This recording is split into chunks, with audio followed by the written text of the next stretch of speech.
ഈശോയുടെ രാജ്ഞത്വത്തിൻ്റെ കീഴിൽ അണിനിരക്കുന്ന ഏവർക്കും ഈശോ മിശിഹായ്ക്ക് സ്തുതിയായിരിക്കട്ടെ.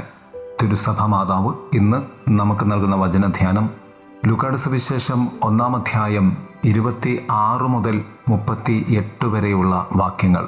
ഇതാ കർത്താവിൻ്റെ ദാസി എന്ന് പറഞ്ഞുകൊണ്ടുള്ള പരിശുദ്ധ അമ്മയുടെ സമ്പൂർണ്ണ സമർപ്പണവും യേശുവിൻ്റെ ജനനത്തെക്കുറിച്ചുള്ള അറിയിപ്പും. ഇന്ന് കത്തോലിക്ക തിരുസഭ പരിശുദ്ധ അമ്മയുടെ രാജ്ഞിത്വ തിരുനാൾ കൊണ്ടാടുകയാണ്. ഏവർക്കും ഈ തിരുനാളിൻ്റെ അനുഗ്രഹ ആശംസകൾ നേരുകയാണ്. ഒന്നാമതായി, മറിയം സ്വർഗ രാജ്ഞി ആണോ? ക്രിസ്തു രാജാവായിരുന്നില്ലെങ്കിൽ മറിയം രാജ്ഞി ആകുമായിരുന്നില്ല.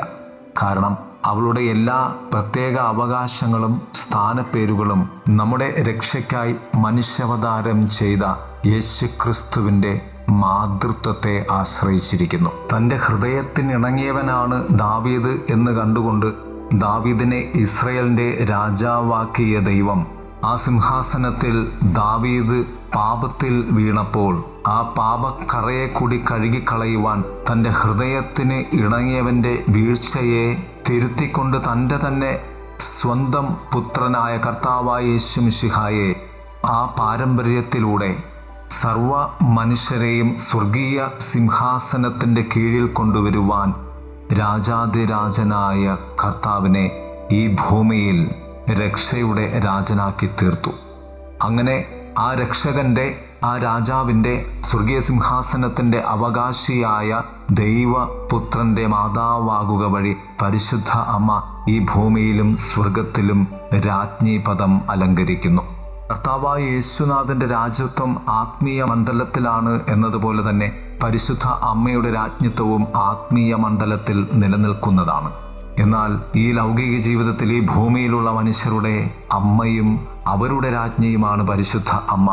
ക്രിസ്തു അവരുടെ രാജാവായിരിക്കുന്നു എന്നതുകൊണ്ട് തന്നെ 1954 മേരീസ് ക്വീൻഷിപ്പിനെ കുറിച്ചുള്ള തൻ്റെ എൻസൈക്ലിക്കൽ ആഡ് ചേലി റെജീനാം എന്ന എൻസൈക്ലിക്കൽ പയസ് 12 മാർപ്പാപ്പ എഴുതി, കത്തോലിക്ക സഭയുടെ ആദ്യ കാലഘട്ടം മുതൽ ഒരു ക്രിസ്ത്യൻ ജനത വിജയത്തിൻ്റെ സമയത്തായാലും അല്ലെങ്കിൽ പ്രത്യേകിച്ച് പ്രതിസന്ധിയുടെ സമയത്തായാലും അപേക്ഷയുടെ പ്രാർത്ഥനകളും സ്വർഗരാജ്ഞിയെ സ്തുതിച്ചും ആരാധിച്ചുമുള്ള സ്തുതി ഗീതങ്ങളും അഭിസംബോധന ചെയ്തിട്ടുണ്ട്.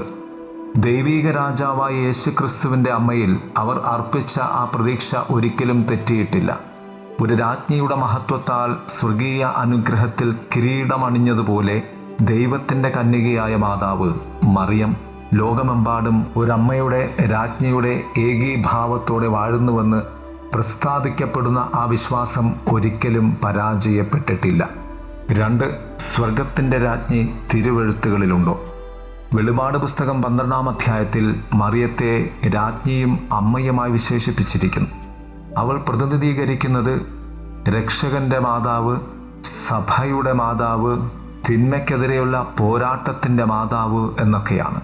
അവൾ ഒരു കുട്ടിയെ പ്രസവിക്കുവാൻ ഒരുങ്ങി. അവൾ പ്രസവവേദനയിൽ നിലവിളിച്ചു. സ്വർഗത്തിൽ മറ്റൊരടയാളം പ്രത്യക്ഷമായി. ഇതാ ഒരു വലിയ ചുവന്ന മഹാസർപ്പം, 7 തലകളും 10 കൊമ്പുകളും തലയിൽ 7 കിരീടങ്ങളും. അവൻ്റെ വാൽ ആകാശത്തിലെ നക്ഷത്രങ്ങളിൽ 1/3 തൂത്തുവാരി ഭൂമിയിലേക്ക് എറിഞ്ഞു. ഒരു കുഞ്ഞിനെ പ്രസവിക്കുവാനിരുന്ന സ്ത്രീ പ്രസവിക്കുമ്പോൾ അവളെ വിഴുങ്ങേണ്ടതിന് മഹാസർപ്പം അവളുടെ മുമ്പിൽ നിന്നു. അവൾ ഒരു ആൺകുഞ്ഞിനെ പ്രസവിച്ചു. അത് ഇരുമ്പ് ദണ്ഡുകൊണ്ട് എല്ലാ ജനതകളെയും ഭരിക്കുവാനുള്ളവനായിരുന്നു. എന്നാൽ അവളുടെ കുട്ടി ദൈവത്തിലേക്കും അവൻ്റെ സിംഹാസനത്തിലേക്കും എടുക്കപ്പെട്ടു. ആ സ്ത്രീ മരുഭൂമിയിലേക്ക് ഓടിപ്പോയി. അവിടെ അവൾക്ക് ദൈവം ഒരുക്കിയ ഒരു സ്ഥലമുണ്ട്. അതിൽ ദൈവം അവളെ പരിരക്ഷിച്ചു. അവൾക്ക് സർപ്പത്തിൽ നിന്നും പറന്നകലുവാൻ 2 ചിറകുകൾ നൽകപ്പെട്ടു. അവളെ നശിപ്പിക്കുവാൻ സർപ്പം അവൻ്റെ വായിൽ നിന്നും നദി പോലെ വെള്ളമൊഴുക്കി. എന്നാൽ ഭൂമി സ്ത്രീയുടെ സഹായത്തിനെത്തി. ഭൂമി വായു തുറന്ന് മഹാസർപ്പം തൻ്റെ വായിൽ നിന്നൊഴുക്കിയ നദി വിഴുങ്ങിക്കളഞ്ഞു എന്ന്. അപ്പോൾ ആ മഹാസർപ്പം സ്ത്രീയോട് കോപിച്ചു. അവളുടെ ബാക്കിയുള്ള സന്തതികളോട്, ദൈവകൽപ്പനകൾ പാലിക്കുന്നവരോടും യേശുവിന് സാക്ഷ്യം വഹിക്കുന്നവരോടും യുദ്ധം ചെയ്യുവാൻ പോയി എന്ന്. ഏറ്റവും ഒടുവിലായി പരിശുദ്ധ അമ്മയെ നമ്മുടെ ജീവിതത്തിൽ രാജ്ഞിയായി നാം തിരഞ്ഞെടുക്കുന്നുവെങ്കിൽ കർത്താവായ യേശുനാഥൻ നമ്മുടെ വിശ്വാസ ജീവിതത്തിലും കുടുംബജീവിതത്തിലും രാജാവായിരിക്കാതെ തരമില്ല. അഥവാ ക്രിസ്തു രാജാവാണെങ്കിൽ അവൾ രാജ്ഞിയാകാതെ തരമില്ല. പ്രിയരെ, പരിശുദ്ധ അമ്മയുടെ രാജ്ഞിത്വ തിരുനാളിൽ അമ്മയ്ക്ക് കീഴിലേക്ക് നമ്മെ സമർപ്പിച്ചുകൊണ്ട് തിന്മയെ കീഴ്പ്പെടുത്താം. ദൈവത്തിൻ്റെ മക്കളായി നമുക്ക് മാറാം. ദൈവം നമ്മെ സമർത്ഥമായി അനുഗ്രഹിക്കട്ടെ. ആമേൻ.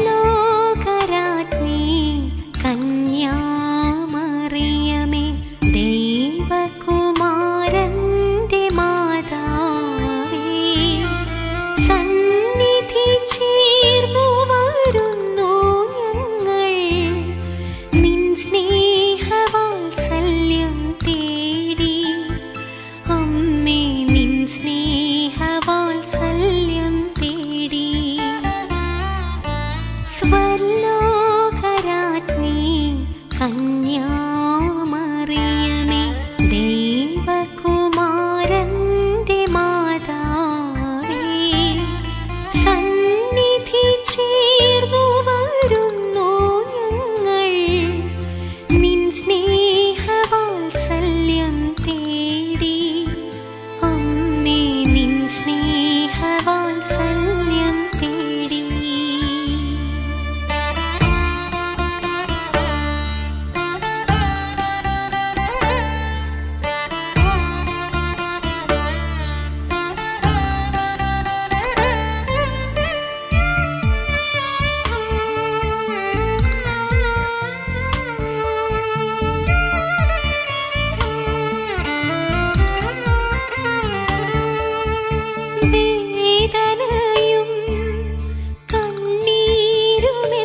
അനുഗ്രഹിക്കണേ.